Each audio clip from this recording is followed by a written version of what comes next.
So I'd check it was filming now. Alright folks, welcome to another beer review in the garden, 2nd of April. Beautiful day today, although you know at some point I'll complain that it's too warm.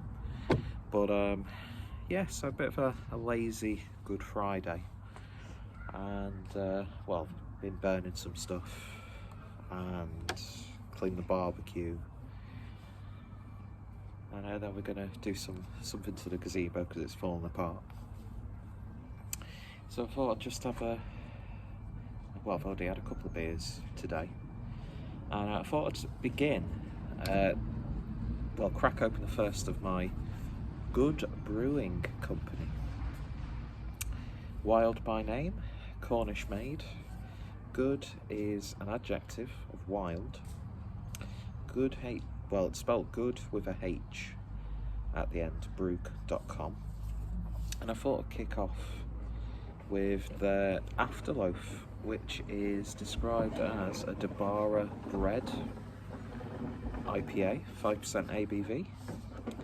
So beer and bread have a lot of ingredients in common, but we decided to go one step further and use actual loaves in the hoppy, malty little number.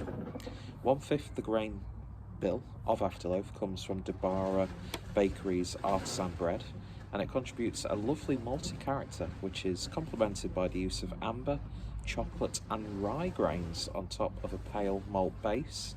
So the grains are amber, chocolate, pale, rye, Bara bread. Hops are Amarillo, Godiva and Jester, and then the yeast is US 05. 440ml can. This was part of a box that they did, where you got 10 beers for 20 quid, and all 10 different beers. All of them sounded really interesting actually, not just the usual sort of stuff. And yeah, I think it's because they weren't eligible or something like that for the furlough scheme. I think there's a story as to why they've done these boxes, but a lot of breweries have been doing mixed cases at really good prices, and you can get some really good deals actually. I can't even see where I'm putting the can because it's the sun is right there. I've got my sunglasses on because all you'd see me is squinting anyway. So apologies if this video isn't staged very well. I was going to do it under the bar, but it's a little bit chilly under the bar, even though it's really warm here, and didn't do anything with my hair today, so that looks fucking stupid as well. Anyway, and my t-shirt keeps riding up. God, I need to lose weight in this heat. Anyway, so it sounds really nice to me. I like the fact that they actually give a shout out to the bakery who they've used. I do like a good fresh loaf of bread. So I'm not sure I'd be able to tell you what bread they've actually chosen. But you know, we've seen plenty of beers brewed with bread before.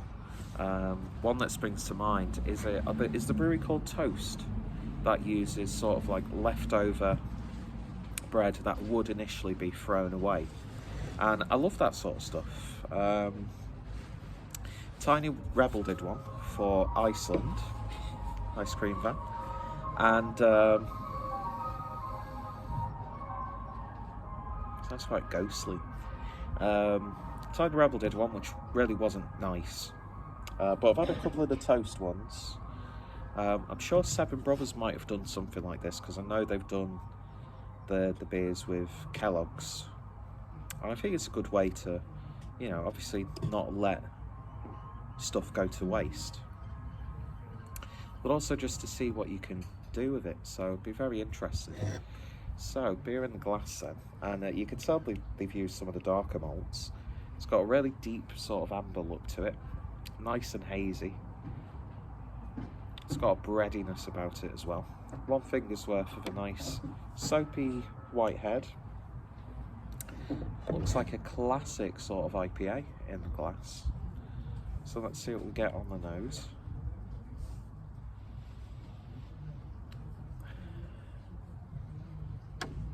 Yeah, there is a genuine breadiness there, and not just like breadiness you get from the grains in beer.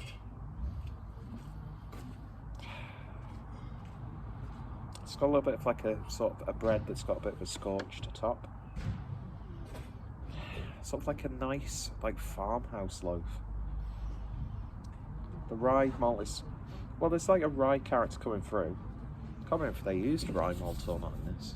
Yeah, they did. So it's got that little bit of like a spiciness to it. It has almost like a bready lager character as well. But you do get a general hoppiness. A little bit of like a soft orange coming through. It's earthy, herbal, leafy. All these nondescript words that I keep on using. I should call myself the generic beer reviewer or something like that. But anyway, it smells really, really nice, so let's give it a taste. Am I cheesing to the cheersing? Doing cheers to the right person? I don't know what I'm talking about. Cheers.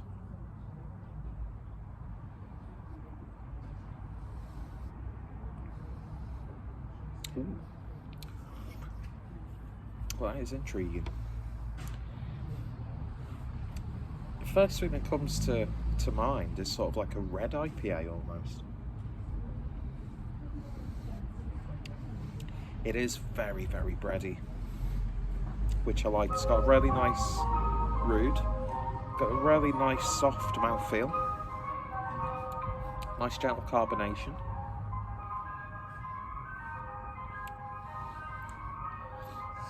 It's got sort of like a freshly baked bread, and you've spread a bit of like marmalade on it.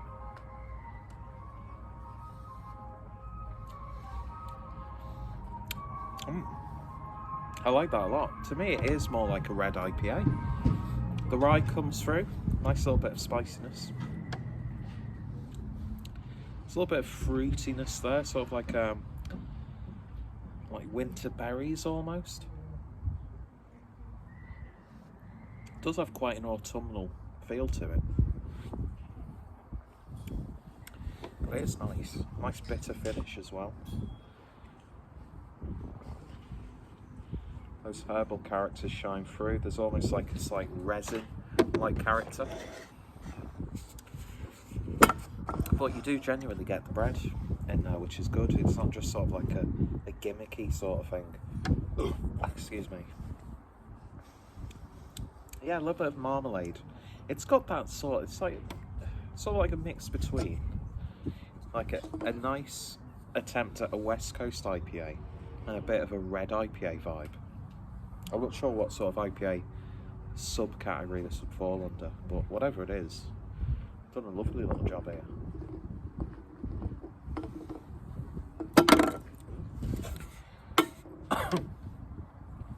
So yeah, off to a good start with this box. I think there's also a Galaxy hopped IPA and a Mosaic IPA in there. Some nice sour beers, a fruited wheat beer. It's a coffee, like an espresso stout, a black IPA as well. So it's a very varied box actually. So hopefully I'll be doing reviews of all beers from that box. Because you know what, fair play to them.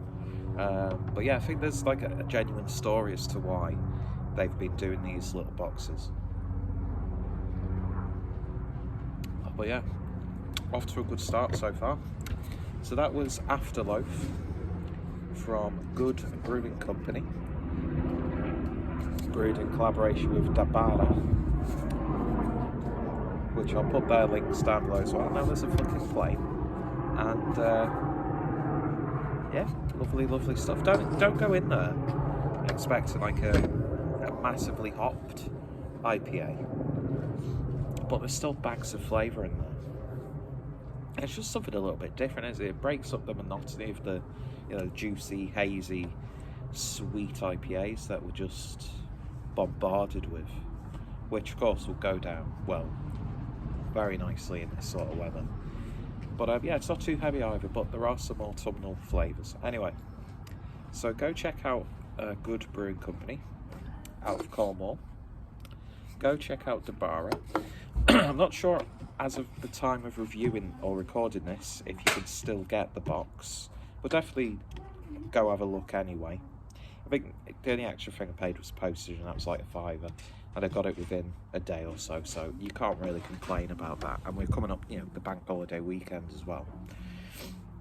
So yeah, very much looking forward to the other 9 beers.